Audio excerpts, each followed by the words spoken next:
කොහොමද හැමෝටම ඔන්න අද වීඩියෝ එකෙන් මුහුදු කුකුල ඩෙවල් එකක් හදන්න තමයි යන්නේ. ඉතින් මේක චිකන් රසටම හදාගන්න පුළුවන් අඩු වියදම් ඩෙවල් එකක්. ඒ වගේම මාරම රසයි. ඉතින් අපි යමු මේක හදාගන්න විදිය බලන්න. මෙතන මම බීලුණු ගෙඩි දෙකක්, තක්කලි ගෙඩි දෙකක් කොටු හැඩයට කපාගෙන තියෙනවා. තව මාළු මිරිස් කරල් දෙකක්, අමු මිරිස් කරල් තුනක් විතරත් කපාගෙන තියෙනවා. ඉඟුරු සුදුලුණුත් මේ වගේ චූටිම වෙන්න කපා ගන්න ඕනේ. අවශ්‍ය අමුද්‍රව්‍ය සහ ප්‍රමාණය ඩිස්ක්‍රිප්ෂන් එකේ දාලා තියෙනවා. මෙතන මම මුහුදු කුකුල මාළු ග්‍රෑම් 500ක් හොඳට සෝදලා අරගෙන තියෙන්නේ. ඒකට ලුණු තේ හැඳි කාලක්, කහ තේ හැඳි කාලක්, තව ගම්මිරිස් කුඩු ටිකක් එකතු කරගමු. තව දෙහි බෑග යුෂ එකතු කරගෙන හොඳට මිශ්‍ර කරලා විනාඩි 10ක් 15ක් විතර සීසන් වෙන්න තියලා තියමු. දැන් මේ විනාඩි 15කට විතර පස්සේ පෑන් එකකට පොල් තෙල් දාගමු. තෙල් ටික රත් වෙනකොට අපි කලින් සීසන් කරගත්ත අපේ මාළු ටික එකතු කරගමු. ඊළඟට අපි මාළු ටික හොඳට බෙදගමු. මාළු ටික වෙලාවක් බෙදනකොට අපි දෙපැත්ත මාරු කරගෙන පරිස්සමට බෙද ගන්න ඕනේ. ඔයාට අවශ්‍ය නම් මේ මාළු තව පොඩියට කපා ගන්නත් පුළුවන්. දැන් අපේ මාළු ටික හොඳට බෙදිලා තියෙන්නේ. ඉතින් මේ ගානට බෙදිලා එනකොට හොඳින් තෙල් බේරගෙන අපි මාළු කැලි ටික අයින් කරගමු. දැන් මේ අපි යන්නේ අපි කලින් කපාගත්ත එළවලු ටික සෝට කරගන්න. මාළු බෙදගත්ත තෙල් එකේම තෙල් ෂූට් එකක් අරගෙන ඉඟුරු සුදු ලුණු ටිකක් රන්වන් පාට වෙනකම් බෙදගමු. අපි අපේ කපාගත්ත එළවලු ටික මේ විදියට සෝට කරගත්තාම අපේ ඩෙවල් එක හරිම ලස්සනට එනවා.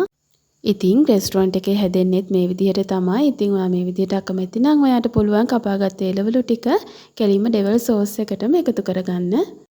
දැන් මම කපාගත්ත මාළු මිරිස් බීලුණු ටික එකතු කරගෙන තප්පර 30ක් විතර ඉක්මනින්ම කවලම් කරගෙන තව ලුණු කුඩු ස්වල්පයකුත් එකතු කරගෙන අපි කපාගත්ත අමු මිරිස් ටිකත් එකතු කරගෙන කවලම් කරලා වෙන භාජනයකට අයින් කරගමු.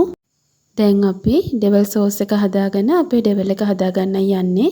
පෑන් එකක් ලිපට තියලා පොල් තෙල් මේස හැඳි එකමාරක් විතර එකතු කරගෙන ඒක රත් වෙනකොට ඉඟුරු සුදු ලුණු ටික එකතු කරගෙන රන්වන් පාට වෙනකම් බෙදගමු. ඊළඟට අපි කෑලි මිරිස් මේස හැඳි එකමාරක් එකතු කරගන්නවා. ඔයා මේ වෙලාවේදී ලිපේ ගින්දර අඩුම කරගන්න, නැත්නම් කෑලි මිරිස් ටික කළු වෙනවා. ඊළඟට අපි තක්කලි සෝස් මේස හැඳි 3මාරක් විතර එකතු කරගෙන හොඳින් කවලම් කරගමු. ඔයා ළඟ තියෙනවා නම් සෝයා සෝස් තේ හැඳි දෙකක් විතර දාගෙන හොඳට කවලම් කරගමු. මේ ඔක්කොම අපි කරන්න ඕන අඩුම ගින්දරේ. ඊළඟට අපි සීනි මේස හැඳි එකමාරක් විතර දාගන්නවා. ඒ වගේම වතුර මේස හැඳි එකමාරක් විතර දාගෙන හොඳට කවලම් කරගමු. මේ විදිහට අඩු ගින්දරේ අපි හොඳින් කවලම් කරගන්න ඕන. ඊළඟට ඔයාගේ රස අනුව ලුණු කුඩු ටිකක්, ඒ වගේම ගම්මිරිස් කුඩු ටිකක් එකතු කරගන්න ඕන. ඒ ටිකක් දාලා හොඳට අපි කවලම් කරගමු. ඔන්න දැන් අපේ ඩෙවල් සෝස් එක හැදිලා ඉවරයි. අපි දැන් කලින් බෙදගත්ත මාළු ටික මේකට එකතු කරගමු. මේ ටික එකතු කරගෙන මාළු ටිකට ඩෙවල් සෝස් එක හොඳට මිශ්‍ර වෙන්න අපි හොඳින් කවලම් කරගමු. මාළු ටික හොඳට මිශ්‍ර කරගත්තට පස්සේ සෝස් එකත් එක්ක අපි ඊළඟට අපි කලින් සෝට කරගත්ත අපේ මාළු මිරිස් ටික, බීලුණු අමු මිරිස් ටිකත් එකතු කරගමු. ඊළඟට අපි මේ දාගත්ත එළවලු ටිකත් හොඳට කවලම් කරගමු. එළවලු ටික එකතු කරගෙන විනාඩියක් විතර ගියාට පස්සේ අපි කලින් කපාගත්ත තක්කලි ටිකත් එකතු කරගමු. තක්කලි එකතු කරලා තප්පර 30ක් විතර මේ ටික ඔක්කොම කවලම් කරගෙන අපි ලිප ඔෆ් කරගමු. ඉතින් ඔන්න දැන් අපි අපේ ඩෙවල් එක හදලා ඉවරයි. ඔයාලට පේනවා ඇති හරිම ලස්සන පාටට තියෙනවා. ඉතින් මේ කියපු විදිහටම ඔයාලත් අනිවාර්යයෙන්ම හදලා බලන්න. මේ ඩෙවල් එක ඒ තරමටම රසයි.